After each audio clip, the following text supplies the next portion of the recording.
I'm going to tell you quite quickly about the history of the town of Lund and this cathedral, and also the start of a university.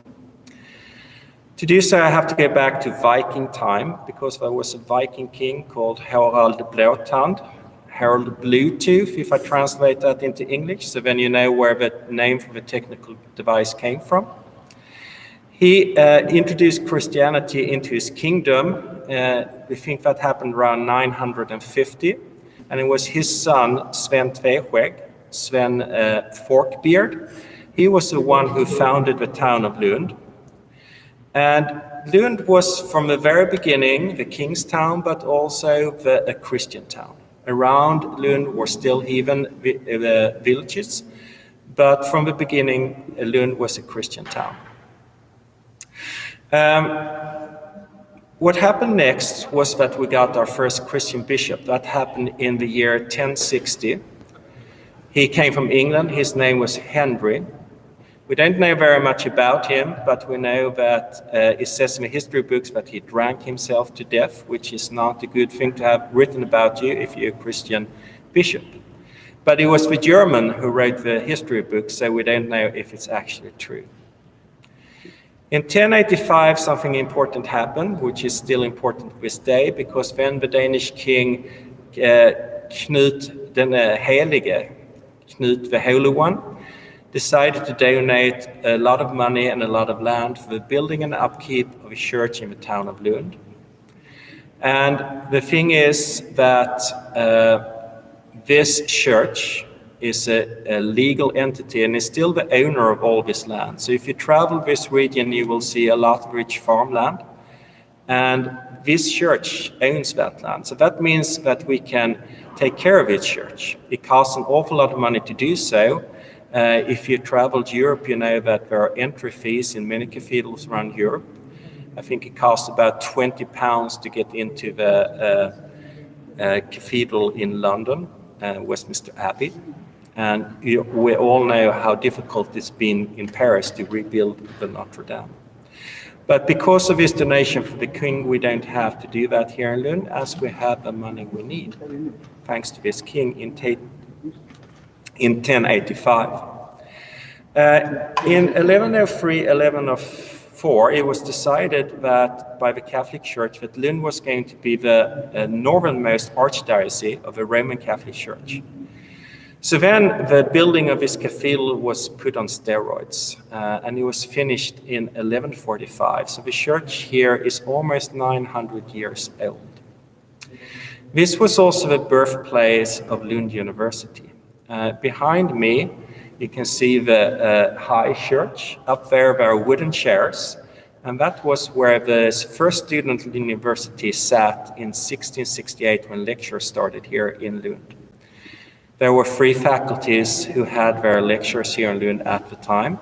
It was the faculty of theology, the faculty of medicine, and the faculty of law. The start of the university was quite dramatic. This part of Sweden that you're now in belonged to Denmark until 1658. Then it was decided that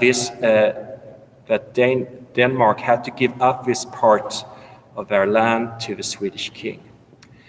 The people who were living here at the time had been Danes for generations, but they woke up one morning and discovered that they were now subjects of a Swedish king. It must have been quite a shock. The bishop here in Lund at the time, Peder Winstrup, he was the last Danish bishop here, but he also became the first Swedish bishop, which means he's probably more popular in Sweden than he is in Denmark.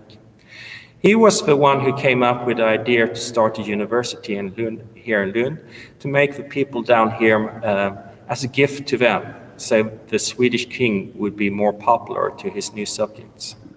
But it was also a strategic and tactical decision, because if you bring teachers down from Uppsala, Stockholm, and then you educate the people down here that's going to have power, lawyers, doctors, priests, and so on, you educate them with teachers who are loyal to the Swedish king, and with time you will have gained influence over this new part.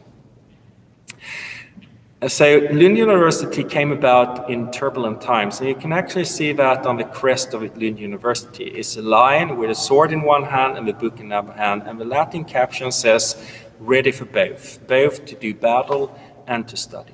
Sure enough, in 1666, the Danish army came here again, trying to reconquer this part.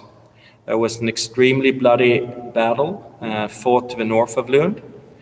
And the Danes should really have won that battle because they had the support of the locals. They were giving nice accommodation, they were giving food and drink.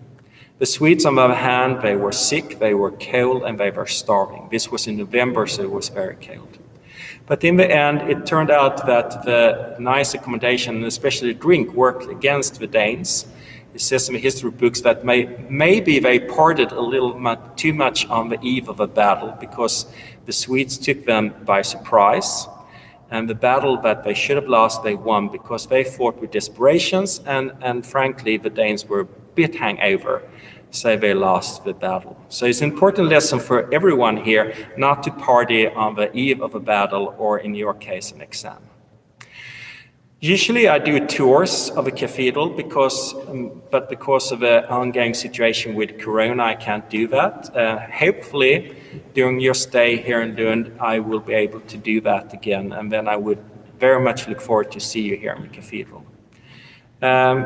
In the meantime, I just want to wish you good luck with your studies and your stay here in Lund. And remember that the cathedral is open every day between 8 in the morning and 6 in the evening, so you can still come in here and look at it by yourself.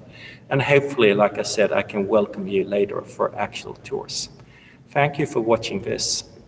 Goodbye.